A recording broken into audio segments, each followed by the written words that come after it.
মানুহ ক্ষমাশীল হোৱাটো উচিত। হিংসাটো ইতৰবিলাকেও কৰে। আমি মানুহ, আমাৰ বিবেক আছে।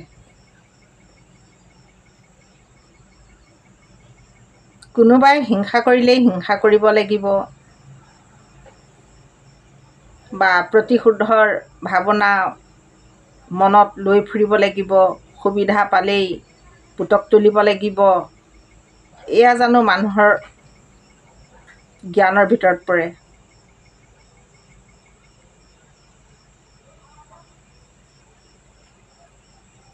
মানুহ সেইজনে নহয় জানো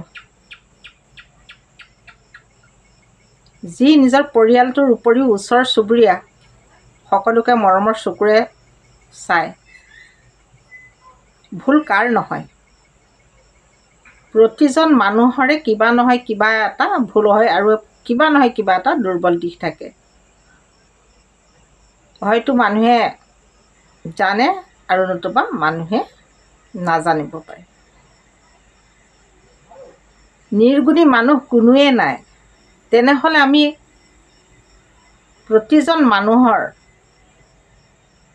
প্ৰতিজন মানুহৰ দোষ গুণবোৰ নিজৰ লগত কিয় তুলনা কৰোঁ?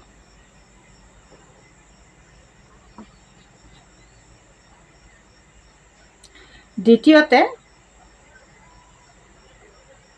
ক্ষমা কৰিব পাৰিলেই শান্তি আছে।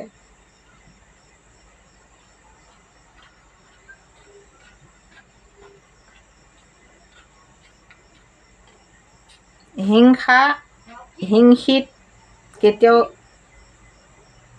শান্তি নাহে।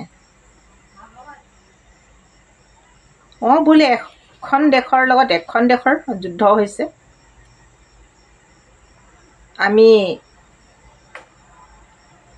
নিজৰ দেশখনৰ স্বাৰ্থত আমি লাগিবলৈ বাধ্য, সেইটো বেলেগ কথা।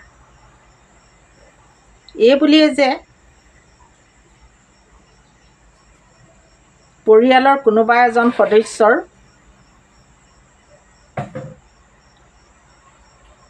কিবা এটা ভুলৰ বাবে তাকে আমি বাট চাই থাকিম প্ৰতিশোধ ল'বলৈ, এইটো কিমান দূৰ গ্ৰহণযোগ্য বাৰু?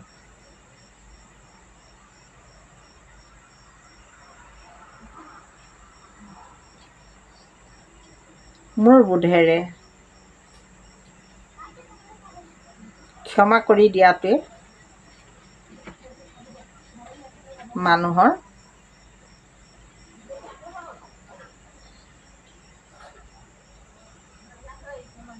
উচিত বুলি ভাবোঁ।